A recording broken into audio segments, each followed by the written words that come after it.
அதே நேரத்தில் என்னை இயக்கத்திலிருந்து இன்று நீக்கப்பட்டிருக்கிறார் என்று சொன்னால் உண்மையிலேயே மன வேதனை அடைகிறேன், வருத்தப்படுகிறேன், கண்ணீர் சிந்துகிறேன். இந்த இயக்கத்திற்காக 53 ஆண்டுகள் நான் இந்த இயக்கத்திற்காக என்னை அர்ப்பணித்தவன். தலைவர் காலத்திலே முதலே செயலாளராக இருந்து பணியாற்றியவன் 72லே. அப்படிப்பட்ட எனக்கு இதுபோன்ற தீர்ப்பு என்பது உண்மையிலே மன வேதனை அளிக்கிறது என்பதை நான் இந்த நேரத்திலே தெரிவித்துக் கொள்கிறேன்.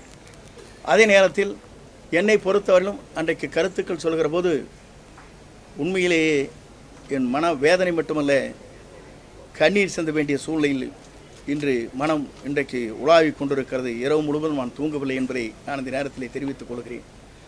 ஏன் இதை சொல்கிறேன் சொன்னால், ஒரு மனிதன் 53 ஆண்டு காலம் இவருக்கு முன்னாலே, இவர் பொறுப்பிற்கு வருவதற்கு முன்னாலே புரட்சித் தலைவரால் 72லிருந்து 77, 70, 80, 84 வரையிலும் நான் சட்டமன்ற உறுப்பினராக, மாவட்ட செயலாளராக பல்வேறு பொறுப்பிலிருந்து பணியாற்றியிருக்கிறேன். ஆனால் இவர் எப்போது வந்தார் என்று சொன்னால் 89லே தான் இடம்பெறுகிறார். அப்படி இடம்பெறுகின்றவர் எனக்கு ஒரு நோட்டீஸாவது அனுப்பியிருக்க வேண்டும். ஒரு சீனியர் 9 முறை சட்டமன்ற உறுப்பினர் ஒரு கடிதத்தை அனுப்பி இதற்கு பதில் சொல்லுங்கள் என்று கேட்பதுதான் விதியின் அடிப்படையில் இருக்கிறது.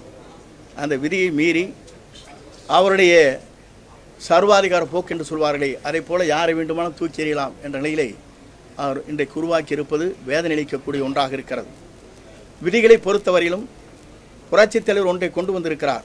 1975 ஆண்டு இறுதியில் கொண்டு வந்திருக்கிற விதி என்ன என்று சொன்னால், கழக தொண்டர்களால் பொதுச் செயலாளர் தேர்ந்தெடுக்கப்பட வேண்டும்.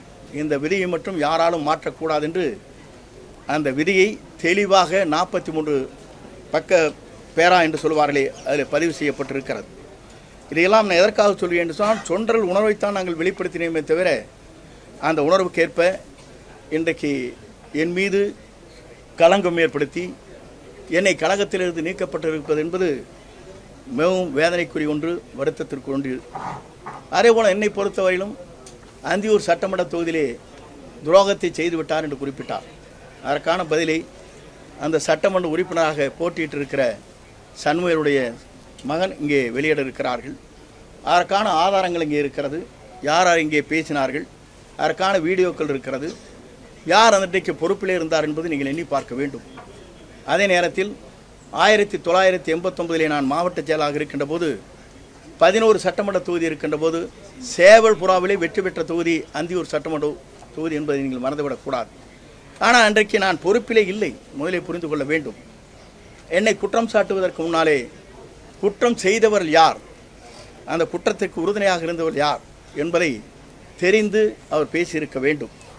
அதை விட்டுவிட்டு குற்றம் செய்தவர்களுக்கே பதவியை கொடுத்த இன்றைக்கு அவரோடு வைத்துக் கொண்டிருக்கிற நிலை இன்றைக்கு எல்லோரும் அறிந்த ஒன்றாக இருக்கிறது.